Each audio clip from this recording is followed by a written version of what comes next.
Esther Gardei is a research assistant and lecturer at the Institute for Sociology at the University of Bonn, and the managing director of the Bonn Center for the Reconciliation Research of the University of Bonn. And for some years, she worked on exile research, in particular German Jewish history in Israel, in the context of her dissertation that focuses on the German weekly Orient newspaper that was published in Israel for 2 years in the 40s. And she will speak about what we can read in the Orient about Kästner. Esther, please. שלום, תודה רבה, חברים וחברות יקרים של אריך קסטנר. אני שמחה להיות כאן.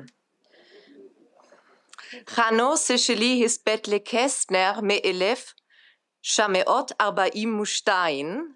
אני לומדת עברית, and therefore I will talk in English about Erich Kästner, who died in Jerusalem in 1942. Huh?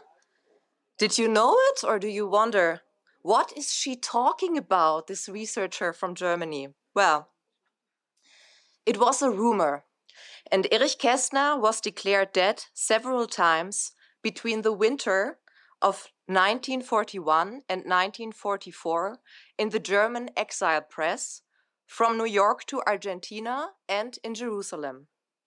Kästner's declaration of death, written by Shalom Ben-Chorin and published in the German-speaking newspaper The Orient in June 1942, and also in an edition of poems by the author with the title In dieser Zeit in Jerusalem in the same year, The Orient was then still published in Haifa, will be the focus of my lecture.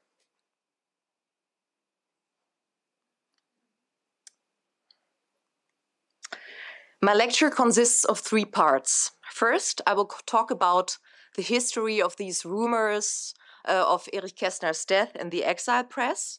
Secondly, I will focus on this declaration of Kästner's death in June 1942 in the German language weekly newspaper Orient in form of a poem with the title In Memoriam Erich Kästner.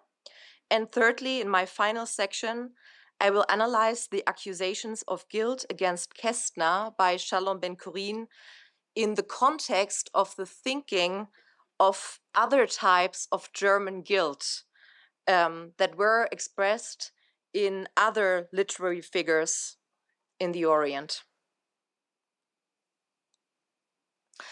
On December 19, 1941, the exile newspaper Aufbau published a short report on the death of a living man, Erich Kästner. Almost casually, under the heading As we hear, wie wir hören, it says, the poem Erich Kästner, in brackets, Verse, Emil and the Detectives, Fabian, etc., is said to have died in Berlin, according to 2 different sources. There is no definite confirmation of the news, end of quote. Unfortunately, the 2 written reports to the Aufbau could never be traced, not even by the most distinguished Kästner scholars like Johann Sonnefeld or Sven Hanuschek, so we do not know who spread the rumor in the first place. But, of course, we can trace the consequences of the article in Aufbau, as it triggered a wave of further obituaries, including in the magazine Union, Blätter der Immigration, and in the Argentinische Tageblatt. A detailed obituary was published on March 6, 1942 in the magazine Die Zeitung, in exile in London, and was written by Monty Jacobs.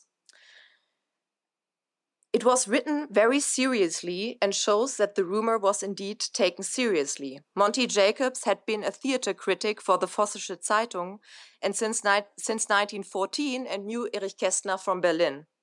In 1931, he had written a review on Erich Kästner's Fabian, and after 1933 had emigrated via Switzerland to Great Britain. He wrote a distanced but positive obituary. Quote, "The poet Erich Kästner died in Berlin shortly before his 33rd birthday, as a native who certainly made no concessions to those in power of his country." Monti praised Kästner's critical attitude towards the war, with reference to the poem "Kennst du das Land, wo die Kanonen blühen?" and above all his humor. However, the loss of Kästner mainly affected children, for example through Emil and the Detectives or The Flying Classroom, das fliegende Klassenzimmer. Quote, "A reader group that is rarely addressed by a successful author," writes Monti, "because with his works he opposes the common lie that there is no suffering in the land of children. He calls out to them, 'Don't fool yourself, look misfortune in the eye.'" Monti concluded with these words, "In his far too short existence, Kästner has earned the right to speak so manfully to the editors of the future." End of quote. Meanwhile, in Switzerland, editors of The Present, the feuilleton in the Basler Nationalzeitung, reported on February 25th, 1942, again with reference to the first article in Aufbau, "Literarische Notizen, Erich Kästner tot." A newspaper reports that it has learned from two sources that the well-known writer Erich Kästner had died in Berlin. No confirmation of this news could be obtained. End of quote. Kästner heard of these reports, and he contacted the feuilleton editorial team on April 21st, 1942. Quote, "Since I'm a person of considerable empathy and sometimes almost criminally gullible, it is very easy to talk me into something. But even that has certain limits. And so, when I read that I was dead, I became to have faint doubts. I thought, modifying Descartes, lego ergo sum. In short, I'm still alive and personally quite happy about it. If you think that this fact should also please one or another of your readers, it would be nice if you could correct the death note in a short notice. Incidentally, I take the liberty of enclosing a reasonably complete list of my printed works for future necrologies." And in the end, he remarks,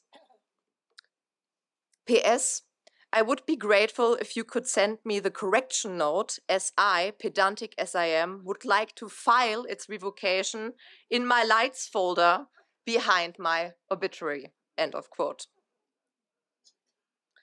A correction note seemed to have been published. However, it remains unclear whether it reached all those who believed in Kästner's death. As late as in April 1944, a very serious, almost idolizing obituary in form of a poem by Margot Moser was published in Die Deutsche Blätter in Santiago de Chile. Quote, "Who will help me to dedicate a wreath to him who gave us the mirror of our lives? We will find him everywhere, for he is in all and not in the grave." End of quote. The history of these rumors is well known and has been researched by scholars on Kästner's life like Johann Sonnefeld and Sven Hanuschek, and I referred to their work quite a lot in my talk so far. But apart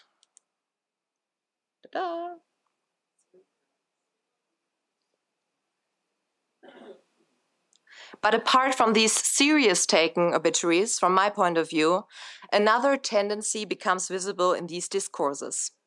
Kästner's death and life were sterilized as a question of faith, a belief in the Germans or Germany in general. Who believes in Kästner, in Kästner's death? And his death, I think, becomes quite synonymous with the question of whether he had allied himself with the National Socialists, as everyone who writes about his death feels the need to either defend him or condemn him for it.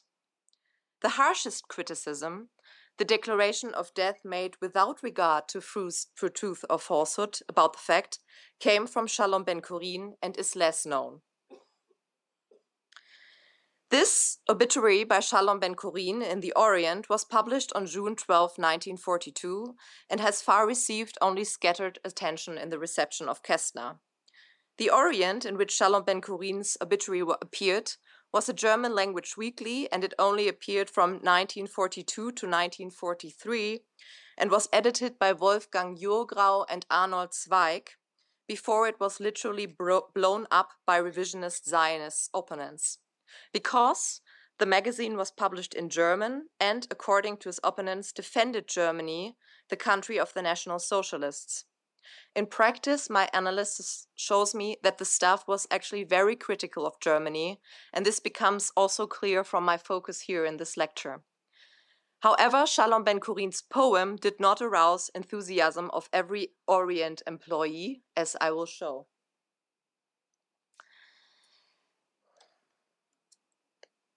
Gurion writes, 15 years ago, he was all the rage. We loved his verses, loved him. Now I read of his early death. He died at the age of 43 in Berlin. Erich Kästner, who loved the lyrical eye and the group we, the reader learns one verse later in the poem, had slept when the National Socialists came to power.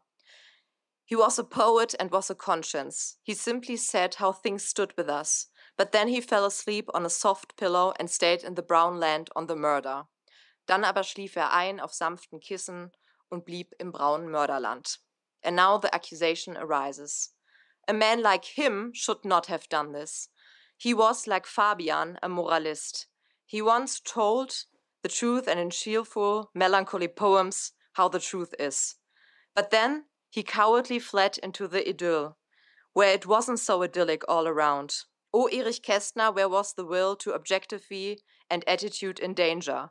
O Kästner, wo blieb da der Wille zur Sachlichkeit und zur Haltung in Gefahr? Although it continues, so many children loved Emil and Pünktchen and Anton and were also connected to him and loved out with you. In the eyes of Shalom Ben-Gurion, Kästner did not stand up enough to those who wanted to divide the country. But then there was nothing more to laugh about. The brown murder was going around in the country, but you were able to make your peace with these murderers. Yes, you became mute and became blind to all the horror that surrounded you. You had a conscience, you looked only into the ever-blue sunlight sky, year after year. Du aber konntest deinen Frieden machen mit diesen Mördern, ja, du wurdest stumm. And finally comes the devastating criticism. So you died far from us in the land of murder. In our hearts you died long ago. It covered the last shame of your life, so courageous, truthful song. So starbst du fern von uns im Mörderlande. In unseren Herzen starbst du schon lang. Es deckte deines Lebens letzte Schande den mutigen, wahrhaftigen Gesang.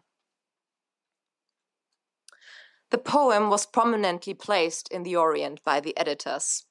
It summarizes the perspective of the publisher, Wolfgang Jurgrau, and also another Orient writer, Katinka Küster-Ginsberg, on Erich Kästner, and I will talk about it in a minute.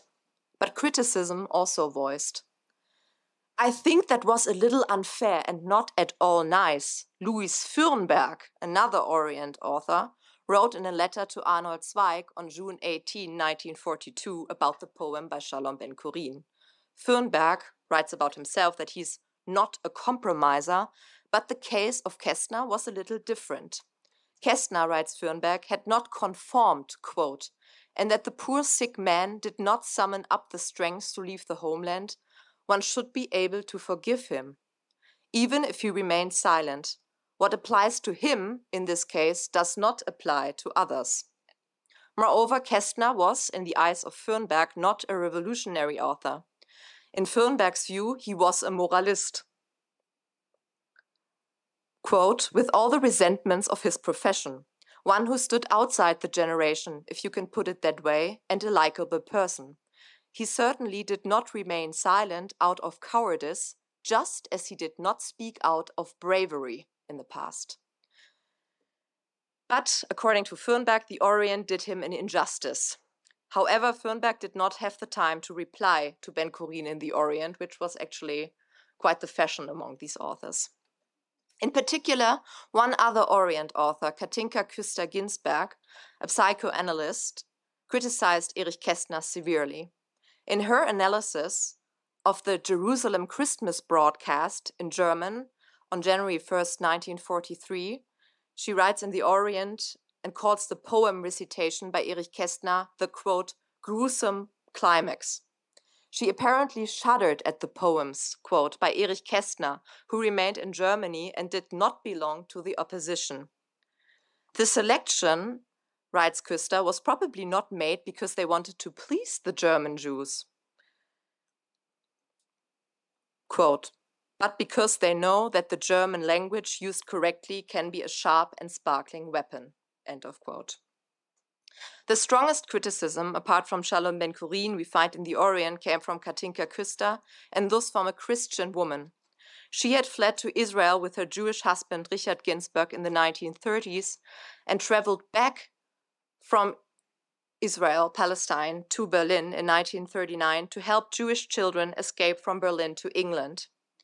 She was a resistor that Erich Kästner in her eyes was not, although he could have been. Now my third part, Erich Kästner as the most guilty German in contrast to the stupid Michael.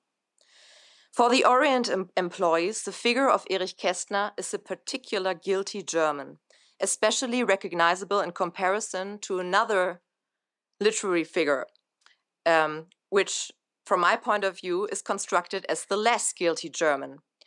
The well-known figure of the stupid Michael, which is a stereotype for Germany, for German nationality, appears as in the form of the good-natured Berliner. The literary figures appears first in the figure of Herr Neuländer, borrowed from the Weltbühne, with which Orient employees also criticized themselves and their problems when they came to Israel and did not know properly how to learn Hebrew, how to behave themselves, etc. But it more appears more obvious in the figure in a poem called The Weekend Song by an author called Hermann Valentin, which was published in the 38th issue of the Orient on 25th December 1942. Quote, the Berliner, brash, cheeky, sentimental, was once regarded as the prototype of the good-natured German. Hitler succeeded in transforming begging, harmless, pretty bourgeois into brown beasts, reads the preliminary remark of the Orient editorial team, probably Jorgrau, and is prefaced to Valentin's poem. Even at this time, presumably Jorgrau formulated one hope he had for the Germans. Quote, the people will have to pay bitterly for the fall into the deepest night of barbarism. Will the pretty bourgeois rise again, or the type of tomorrow that we are all looking for and nobody knows? In the Weekend Lied, written by Hermann Valentin, a worker of Petit Bourgeois sang a lament about every life during National Socialist era and an ode to the weekend. And some parts are really not possible to translate, but I think you will understand. Quote, mit den Mückenpike nachs Eierhaus. Oh, it's so beautiful in Mutter Grün, Mother Green, Mutter Grün. Wenn Fritze sing, oh, you imperial city of Vienna, oh, Mutter is im Himmelreich, Mother is in the heaven. Then it rolls right out of my eyes. Just get out of the swastika, out of the thick muff, out of the leadership, out of the puff, puff, puff. Back inside my world, and from head to toe set to weekend, von Kopf bis Fuß aufs Weekend eingestellt. End of quote. Within this figure, one main topic of the Orient reveals themselves that I just mentioned. Not all Germans were National Socialists. Some just wanted to get by and enjoy their weekend and were naive enough to believe that they could separate leisure from Nazi dictatorship.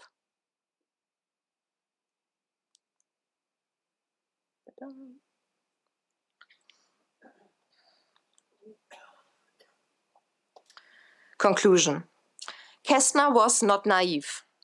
Shalom Ben-Kurin and parts of the Orient network were more disappointed by Kästner than by other Germans. They differentiated in terms of guilt. In their eyes, there were simple Germans, stupid Michaels, the followers, and on the other side, the followers and intellectuals like Kästner, who must have known better. Katinka Küster-Ginsberg, who formulated the most fundamental criticism of Kästner, alongside Shalom Ben-Kurin, was not Jewish herself and nevertheless went into exile to Palestine not yet Israel. She tried to offer resistance from there. Kästner was also expected to resist. When the last false obituary appeared, Kästner had already signed the offer for Münchhausen in 1942 and was, as Sven Hanuschek noted, more active in film than ever before. Totgesagte leben länger. The dead live longer. Toda rabba. Thank you.